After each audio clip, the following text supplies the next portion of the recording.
Programme number 54۔ السلام علیکم۔ ہم خدا پاک کے بابرکت نام سے آپ کو سلام عرض کرتے ہیں جو امن اور سلامتی بخشنے والا ہے۔ وہ چاہتا ہے کہ ہم میں سے ہر کوئی سچائی کی اس راہ کو جانے اور اس پر چلے جو خدا تعالیٰ نے قائم کی ہے، تاکہ انسان کو ابدی امن اور دائمی سلامتی حاصل ہو۔ ہمیں خوشی ہے کہ آج ہمیں سچائی کی راہ کے نام سے پروگرام پیش کرنے کی سعادت ملی۔ پچھلے پروگرام میں ہم نے خدا کے بندے حضرت ایلیاہ نبی کی کہانی پر نظر کی۔ ایلیاہ نبی بڑا بزرگ اور عظیم پیغمبر تھا، کیونکہ خدا کی روح اس پر ٹھہری ہوئی تھی۔ اس نے دعا کی کہ بارش نہ ہو، تو بنی اسرائیل کی سرزمین میں 3.5 برس تک می نہ برسا۔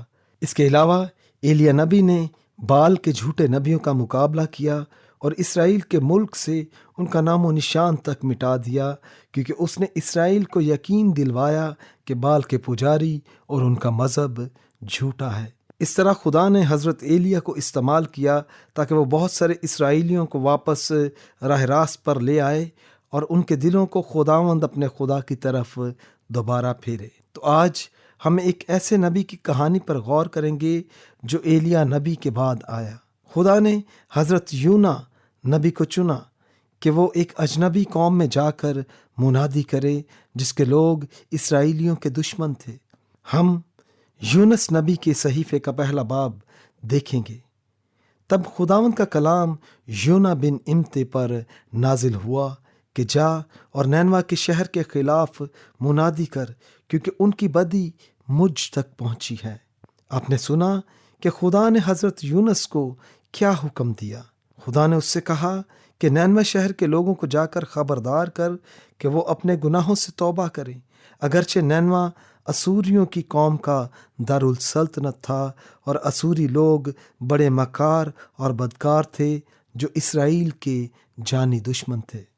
خدا نے یونس نبی کو ایسی اجنبی قوم کے پاس کیوں بھیجا جو اسرائیلیوں کے خلاف تھی اور ان سے نفرت کرتی تھی؟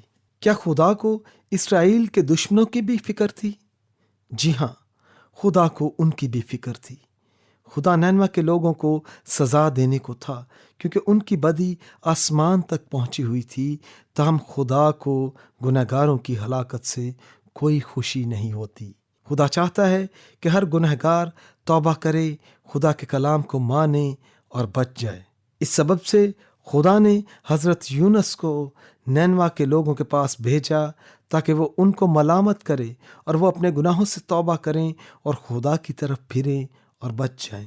تو بھی یونا نبی نے وہاں جانا نہ چاہا اور نہ ہی اپنے دشمنوں کو خبردار کرنے پر راضی ہوا۔ یونا نبی نینوا شہر کے خلاف نبوت نہ کرنا چاہتا تھا، لیکن خدا چاہتا تھا کہ نینوا کے لوگ اپنے گناہوں سے توبہ کریں اور وہ ان پر رحم فرمائے۔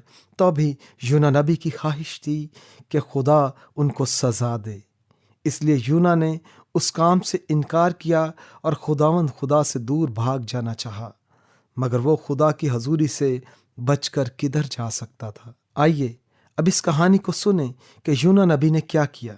خدا کا کلام بیان کرتا ہے کہ لیکن یونا خداوند کے حضور سے ترسیس کو بھاگا اور یافا میں پہنچا اور وہاں سے ترسیس کو جانے والے جہاز میں بیٹھا اور وہ کرایہ دے کر اس میں سوار ہوا تاکہ خداوند کے حضور سے ترسیس کو اہل جہاز کے ساتھ چلا جائے۔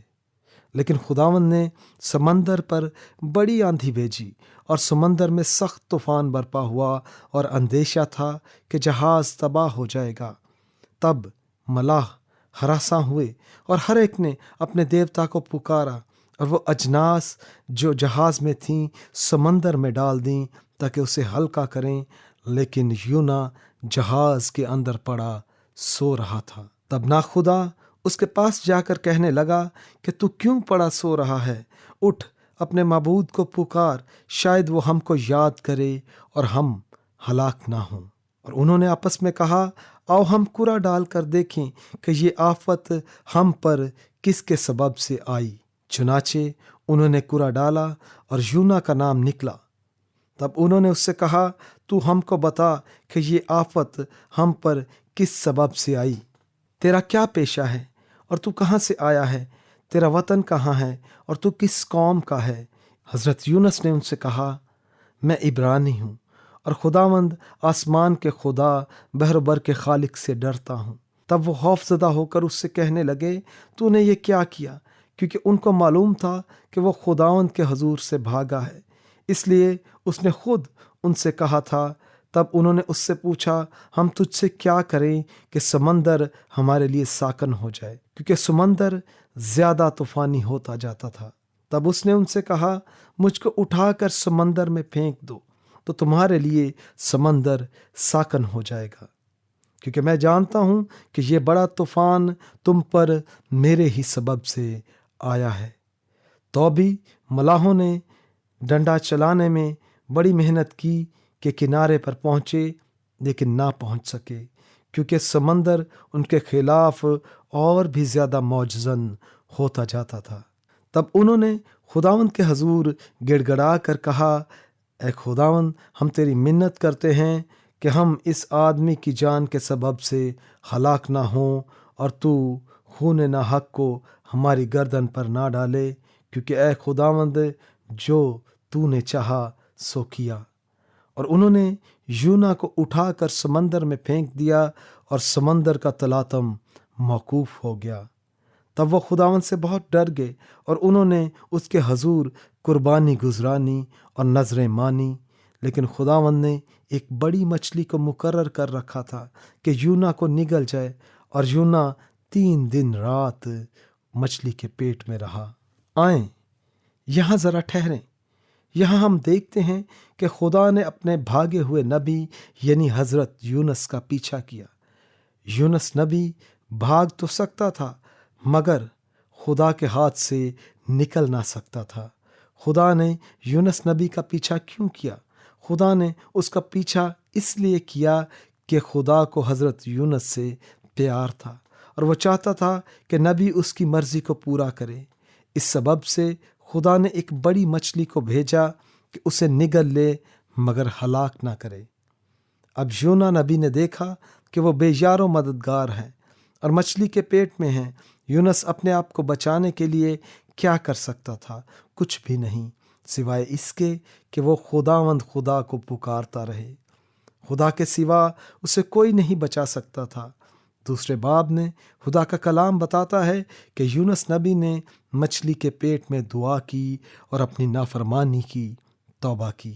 3 دنوں تک خدا نے سمندری مخلوق کے پیٹ میں اس کی حفاظت کی۔ یونا نبی نے کتنا اہم سبق سیکھ لیا تھا۔ تیسرے روز یونا نے چلاتے ہوئے کہا، نجات خداوند کی طرف سے آتی ہے۔ جب یونا نے پکار کر کہا کہ نجات خداوند کی طرف سے آتی ہے، تو خداوند کا کلام بیان کرتا ہے کہ خدا نے مچھلی کو حکم دیا تو اس نے اسے خشکی پر اگل دیا۔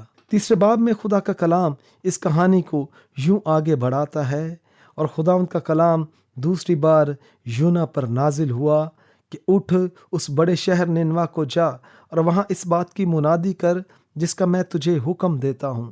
تب یونا خدا کے کلام کے مطابق اٹھ کر نینوا کو گیا، اور نینوا بہت بڑا شہر تھا، اس کی مسافت 3 دن کی تھی، اور یونا شہر میں داخل ہوا اور 1 دن کی راہ چلا۔ اس نے منادی کی اور کہا کہ 40 روز کے بعد نینوا برباد کیا جائے گا۔ تب نینوا کے باشندوں نے خدا پر ایمان لا کر روزہ کی منادی کی، اور ادنا و اعلیٰ سب نے ٹاٹ اوڑا، اور یہ خبر نینوا کے بادشاہ کو پہنچی، اور وہ اپنے تخت پر سے اٹھا اور شاہی لباس کو اتار ڈالا اور ٹاٹ اوڑھ کر راکھ پر بیٹھ گیا، اور بادشاہ اور اس کے ارکان دولت کے فرمان سے نینوا میں یہ اعلان کیا گیا اور اس بات کی منادی ہوئی کہ کوئی انسان یا حیوان گلا یا رما کچھ نہ چکھے اور نہ کھائے پیے، لیکن انسان اور حیوان ٹاٹ سے ملبس ہوں اور خدا کے حضور گریہ و زاری، بلکہ ہر شخص اپنی بری روش اور اپنے ہاتھ کے ظلم سے باز آئے۔ شاید خدا رحم کرے اور اپنا ارادہ بدل ڈالے اور اپنے قہر شدید سے باز آئے اور ہم ہلاک نہ ہوں۔ جب خدا نے ان کی یہ حالت دیکھی کہ وہ اپنی اپنی بری روش سے باز آئے، تو وہ اس عذاب سے جو اس نے ان پر نازل کرنے کو کہا تھا باز آیا اور اسے نازل نہ کیا۔ اب ہم دیکھتے ہیں کہ خدا نے نینوا کے لوگوں پر رحم کیا، اس لیے کہ انہوں نے خدا کے بھیجے ہوئے کلام کو قبول کیا۔ نینوا کے باشندوں نے اپنی خطاؤں کی توبہ کی، اپنے دلوں کو توڑا، سچے دل سے خدا سے معافی مانگی اور اپنی بری روشیں ترک کر کے خدا کی طرف پھرے۔ تاہم یونا نبی کو یہ بات پسند نہ آئی کہ خدا نے ان پر رحم کر کے ان کو بخش دیا ہے۔ اب یونا کی کتاب کے چوتھے اور آخری باب میں جو مرقوم ہیں اسے سنیے۔ خدا کا کلام یوں بیان کرتا ہے، لیکن یونا اس بات سے نہایت ناخوش اور ناراض ہوا۔ اس نے خداوند سے یوں دعا کی، اے خداوند، جب میں اپنے وطن ہی میں تھا اور ترسیس کو بھاگنے والا تھا تو کیا میں نے یہ نہیں کہا تھا؟ میں جانتا تھا کہ تو رحیم و کریم خدا ہے، جو قہر کرنے میں دھیما اور شفقت میں غنی ہے اور عذاب نازل کرنے سے باز رہتا ہے۔ اب اے خداوند، میں تیری منت کرتا ہوں کہ میری جان لے لے، کیونکہ میرے اس جینے سے مر جانا بہتر ہے۔ تب خداوند نے فرمایا، کیا تو ایسا ناراض ہے؟ اور یونا شہر سے باہر مشرق کی طرف جا بیٹھا اور وہاں اپنے لیے ایک چھپر بنا کر اس کے سائے میں بیٹھ رہا کہ دیکھے شہر کا کیا حال ہوتا ہے۔ تب خدا نے کدو کی بیل اگائی اور اسے یونا کے اوپر پھیلایا کہ اس کے سر پر سایہ ہو اور وہ تکلیف سے بچے، اور یونا اس بیل کے سبب سے نہایت خوش ہوا۔ لیکن دوسرے دن صبح کے وقت خدا نے ایک کیڑا بھیجا جس نے اس بیل کو کاٹ ڈالا اور وہ سوکھ گئی، اور جب آفتاب بلند ہوا تو خدا نے مشرق سے لو چلائی اور آفتاب کی گرمی نے یونا کے سر میں اثر کیا اور وہ بیتاب ہو گیا اور موت کا آرزومند ہو کر کہنے لگا کہ میرے اس جینے سے مر جانا بہتر ہے۔ اور خداوند نے یونا سے فرمایا، کیا تو اس بیل کے سبب سے ایسا ناراض ہے؟ اس نے کہا، میں یہاں تک ناراض ہوں کہ مر جانا چاہتا ہوں۔ تب خداوند نے فرمایا کہ تجھے اس کا اتنا خیال ہے، جس کے لیے تو نے نہ کچھ محنت کی اور نہ اسے اگایا، جو ایک ہی رات میں اگی اور ایک ہی رات میں سوکھ گئی؟ اور کیا مجھے لازم نہ تھا کہ میں اتنے بڑے شہر نینوا کا خیال کروں، جس میں 1,20,000 سے زیادہ ایسے ہیں جو اپنے دہنے اور بائیں ہاتھ میں امتیاز نہیں کر سکتے اور بے شمار مواشی ہیں۔ عزیز سامعین، اس سبق میں ہمارے سیکھنے کے لیے بڑا اہم نقطہ موجود ہے، یعنی کہ یونس نبی کی کہانی سے ہم نے یہ سیکھا کہ خدا کی قدرت رحیم و کریم ہے اور انسانی فطرت میں بڑا فرق ہے۔ ہم دیکھتے ہیں خدا کسی کی طرفداری نہیں کرتا۔ یونا نبی نے طرفداری دکھائی، مگر خدا طرفداری نہیں کرتا۔ اس کی نظر میں سب برابر ہیں۔ خدا کا دل یونا نبی کے دل سے بہت مختلف تھا۔ یونا کے دل میں طرفداری کوٹ کوٹ کر بھری ہوئی تھی، لیکن خدا کے دل میں سب لوگوں کے لیے ترس اور ہمدردی موجود ہے۔ یونا ہی اپنے دوستوں سے پیار کرتا تھا اور دشمنوں سے نفرت، مگر خدا اسرائیلیوں سے اور نینوا والوں سے ایک جیسی محبت رکھتا ہے۔ یونا نبی چاہتا تھا کہ نینوا کے لوگوں پر تباہی اور بربادی نازل ہو، مگر خدا چاہتا تھا کہ ان کی توبہ تک نوبت آئے، وہ خدا کے کلام کو قبول کریں اور زندگی پائیں۔ خدا نے طرفداری نہیں دکھائی۔ آپ کون ہیں؟ کیسے ہیں؟ کیا پسند کرتے ہیں؟ کس جیسے ہیں؟ خدا کو آپ سے محبت ہے، آپ کے گناہ اور نافرمانی سے محبت نہیں۔ خدا ہر قوم کے ہر فرد سے پیار کرتا ہے اور چاہتا ہے کہ ہر کوئی اس کے سامنے اپنے گناہ سے توبہ کرے، سچائی کا کلام سنیے، اسے سمجھیے، اس پر ایمان لائیں، قبول کریں اور زندگی پائیں۔ کچھ لوگوں کا خیال ہے کہ خدا کو دھرتی کے لوگوں کی کوئی فکر نہیں۔ وہ قادر مطلق ہے، جسے چاہے دوزخ میں جلائے اور جسے چاہے جنت کے مزے دکھائے۔ یہ بات سچ ہے کہ زیادہ تر لوگ اپنے گناہ میں مریں گے اور خدا کے پاک غضب کو برداشت کریں گے، لیکن یہ سوچنا غلط ہے کہ خدا ان کی کوئی فکر نہیں کرتا جو اپنی غفلت میں ہلاک ہوتے ہیں۔ خدا کا کلام ہمیں سکھاتا ہے کہ وہ خدا چاہتا ہے کہ سب آدمی نجات پائیں اور سچائی کی پہچان تک پہنچیں۔ خدا کسی کی ہلاکت نہیں چاہتا، وہ چاہتا ہے کہ سب کی توبہ تک نوبت پہنچے۔ تاہم جو توبہ نہ کریں گے وہ سزا پائیں گے، کیونکہ انہوں نے حق کی محبت کو اختیار نہ کیا جس سے ان کو نجات ہوتی۔ اور جتنے لوگ حق کا یقین نہیں کرتے بلکہ ناراستی کو پسند کرتے ہیں، وہ سب سزا پائیں گے۔ یہی بات خدا کا کلام بتاتا ہے۔ خدا بھلا ہے اور رحیم و کریم ہے، اور اس نے ہر کسی کے لیے نجات کی راہ کھول دی ہے۔ مگر یاد رکھیے کہ خدا سچا اور عادل بھی ہے، اور جو کوئی اس کی کھولی ہوئی نجات کی راہ کو قبول نہیں کرے گا وہ سزا پائے گا۔ دوستو، کسی کے دھوکے میں نہ آئیں۔ خدا کسی کی طرفداری نہیں کرتا اور نہ ہی اسے گناہ گاروں کی ہلاکت میں خوشی ہوتی ہے۔ خدا چاہتا ہے کہ زمین کا ہر باسی اس کی سچائی سے واقف ہو کر اسے قبول کرے اور زندگی پائے۔ یہی وجہ تھی کہ خدا نے گزشتہ زمانے کے نبیوں کے دل میں ڈالا کہ وہ اس کے کلام کو لکھیں تاکہ ہمیں نجات کی راہ کا پتہ چلے جو خدا نے مقرر کر رکھی ہے، اور اسے قبول کر کے زندگی پائیں۔ جو شخص خدا کی مقرر کی ہوئی نجات کی راہ کو قبول کرے گا وہ فردوس میں جائے گا، اور جو اس راہ کو قبول نہ کرے گا بلکہ اس کی نفی کرے گا وہ ہلاک ہوگا۔ خدا کسی کا طرفدار نہیں، جیسے خدا کے کلام میں مرقوم ہے کہ وہ چاہتا ہے کہ سب آدمی نجات پائیں، بلکہ اگر تم توبہ نہ کرو گے تو سب اسی طرح ہلاک ہوگے۔ خدا نے چاہا تو اگلے پروگرام میں ہم ایک بڑے نبی کی بابت سیکھیں گے جس نے دنیا میں آنے والے گناہ گاروں کے نجات دہندے کی بے شمار پیشن گوئیاں کیں۔